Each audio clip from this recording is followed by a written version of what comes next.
Damn it. ఏంటిటా కుండబద్దలు కొడతా అట్ట.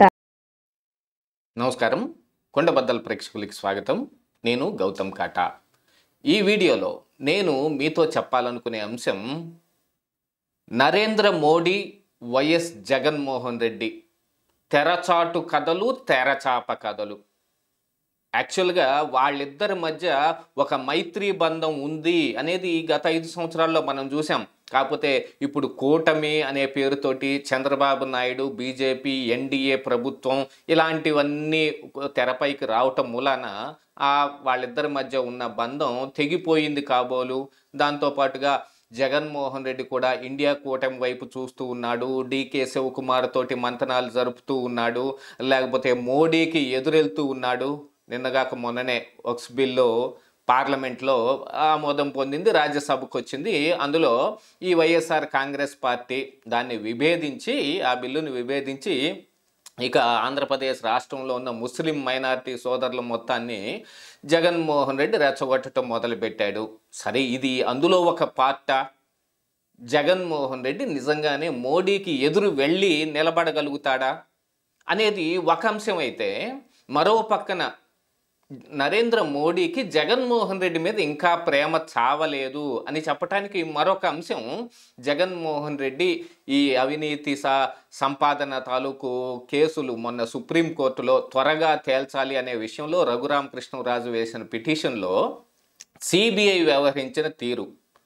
CBI అంటే అందరికీ తెలిసిందే, అది తాను సొంతగా స్వయంగా ఏ నిర్ణయం తీసుకొని ఏ పని చెయ్యగలిగి ఉన్నా కూడా, స్వయం ప్రతిపత్తి కలిగి ఉన్నా కూడా ఎప్పుడూ చెయ్యదు.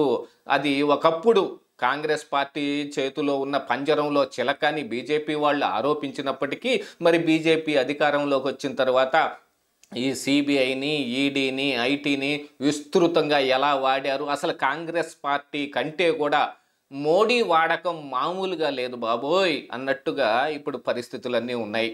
మరి సిబిఐ ఈ సుప్రీంకోర్టులో జగన్ కేసులు తాలూకు వేసిన ఈ ఛార్జ్షీటుల్లో కానీ, వాళ్ళేదు ఆధారాలు సమర్పించే దాంట్లో కానీ, అసలు మొన్న వాదనలు జరుగుతూ ఉంటే సిబిఐ తరపు లాయర్ హాజరు కాకపోవటం విషయంలో కానీ, హాజరు కమ్మని చెప్పి వాయిదా వేసినప్పటికీ కూడా హాజరు కాకుండా అలాగనే ఉన్న విషయాలకు కానీ ఏ విధంగా తీసుకోవాలి? ఈ జగన్మోహన్ రెడ్డికి, నరేంద్ర మోడీకి మధ్య ఉన్న మైత్రీ బంధం అలాగనే కొనసాగుతూ ఉందా? తెగతెంపులు చేసేసుకుంటూ ఉన్నారా? ఏం జరగబోతోంది అనేది మనం ఒకసారి అన్ని పరిస్థితుల్ని బేరీజు వేసుకుంటే, జగన్మోహన్ రెడ్డికి ఇంతకు మించిన వేరే పరిస్థితులు లేవు. అదే సేమ్ వయసు వరుస నరేంద్ర మోడీకి కూడా కేంద్రంలో ఇటు చంద్రబాబు నాయుడు తోటి మంచిగా ఉండాల్సినంత పరిస్థితులు తప్ప వేరే కనిపించటం లేదు. చంద్రబాబు నాయుడుతో మంచిగా ఉంటున్నాడు కాబట్టి నేను ఖచ్చితంగా విభేదించి తీరుతాను, నరేంద్ర మోడీని, చంద్రబాబు నాయుడిని మొత్తం ఒకే గాట కట్టేసి అందరినీ ఒక రకంగానే తూర్పారు పట్టేస్తాను అనేంత ధైర్యం కూడా మళ్ళీ జగన్మోహన్ రెడ్డికి లేదు. ఇక్కడ almost all YSR Congress party Andhra Pradesh రాష్ట్రంలో ఒక డోలాయమాన పరిస్థితుల్లో ఉంది. నాయకులు అందరూ వదిలేసి వెళ్ళిపోతూ ఉన్నారు. సెఫాలజిస్టులుగా పనిచేసిన వాళ్ళు కావచ్చు, లేకపోతే స్ట్రాటజిస్టులుగా ఉన్న ప్రైవేట్ కొన్ని ఐపాక్ లాంటి సంస్థలు కావచ్చు, వాటిని జగన్మోహన్ రెడ్డి కొంత వదిలించేసుకున్నాడు. ఇది కాకుండా జగన్మోహన్ రెడ్డి వేస్తున్న ప్లాన్లు అంటే, ఇప్పుడు ఆంధ్రప్రదేశ్ రాష్ట్రంలో పెద్ద అనిశ్చితి నెలకొంది, ఇక్కడ రాష్ట్రపతి పాలన పెట్టాలి, ఇక్కడ లా అండ్ ఆర్డర్ ఏమాత్రం సవ్యంగా లేదు అని ఎన్ని అరుపులు అరిచినప్పటికీ ఇక్కడ రాష్ట్రపతి పాలన వచ్చే అవకాశమే కనిపించటం లేదు. తమ ప్రభుత్వం పైన తామే విభేదించి ఈ రాష్ట్రపతి పాలన పెట్టుకుంటాడా నరేంద్ర మోడీ అనేలాంటి పరిస్థితులు ఇక్కడ కనిపిస్తూ ఉన్నాయి. అది కాకపోయినా జగన్మోహన్ రెడ్డి హయాంలో జరిగిన చాలా కార్యక్రమాలకి మిన్నకుండా ఊరుకుండిపోయిన నరేంద్ర మోడీ ఇప్పుడు ఒకవేళ విభేదించి చంద్రబాబు నాయుడు సరిగా పాలించటం లేదు, అందుకని ఆయన బయటకు నెట్టేశాం అనే పేరుతోటి కానీ, లేకపోతే మరే ఇతర కార్యక్రమాల్లో కానీ ఇక్కడ ఆంధ్రప్రదేశ్ రాష్ట్రంలో అసలు రాష్ట్రపతి పాలన విధించే అవకాశాలు కనిపిస్తూ ఉన్నాయా? ఏమీ ఉండవు.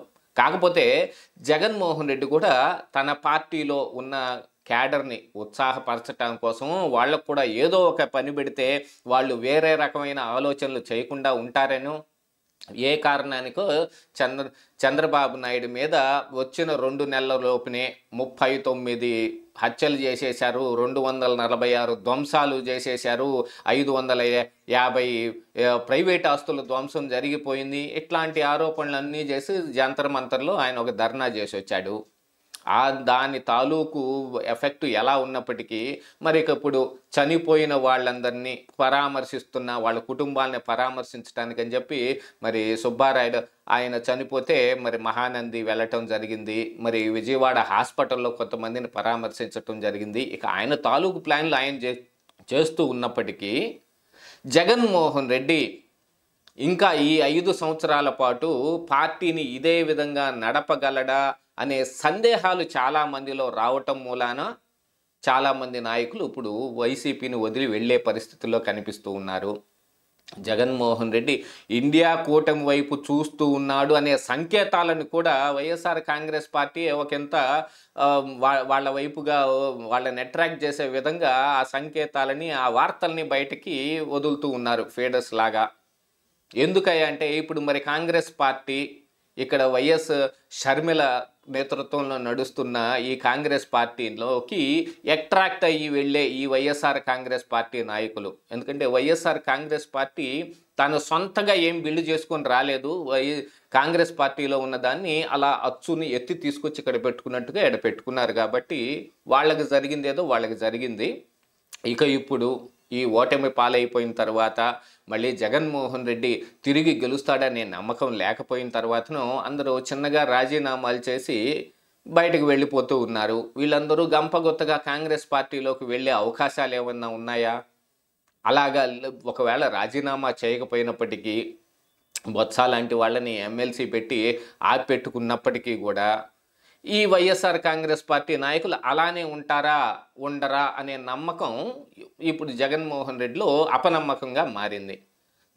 విషయానికి కాంగ్రెస్ పార్టీ ఈ అట్రాక్ట్ చేయకుండా ఉండటం కోసం ఎవరైతే ఈ నాయకులందరూ మేము ఇటు టీడీపీలోకి అటు జనసేనలోకి వెళ్ళలేని నాయకులందరూ తిరిగి 2029లో ఏమన్నా కాంగ్రెస్ బలం పుంజుకుంటుందేమో అందులోకి వెళ్దాం, మన మాతృ పార్టీయే కాబట్టి అందులోకి వెళ్ళే అవకాశాలు మనకి మెండుగానే ఉన్నాయి అనుకున్న వాళ్ళు అటువైపు అట్రాక్ట్ కాకుండా ఉండటానికి ఇప్పుడు ఇండియా కూటమికి కాంగ్రెస్ పార్టీకి చాక్లెట్ వేస్తున్నాడు జగన్మోహన్ రెడ్డి.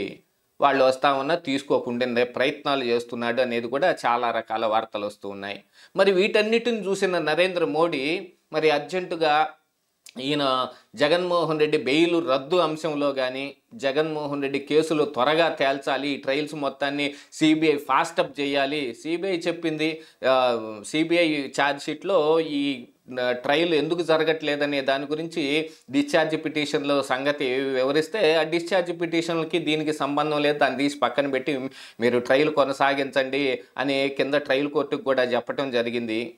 అయినా కూడా సిబిఐ వ్యవహార శైలిలో మాత్రం ఏమాత్రం మార్పు రాలేదు. జగన్మోహన్ రెడ్డికి అనుకరించే విధంగానే కనిపిస్తూ ఉంది అని అంటే మరి నరేంద్ర మోడీ మధ్య జగన్మోహన్ రెడ్డి మధ్య ఉన్న బంధం తెగిపోయినట్ట ఉన్నట్ట ఏం జరుగుతున్నట్టు?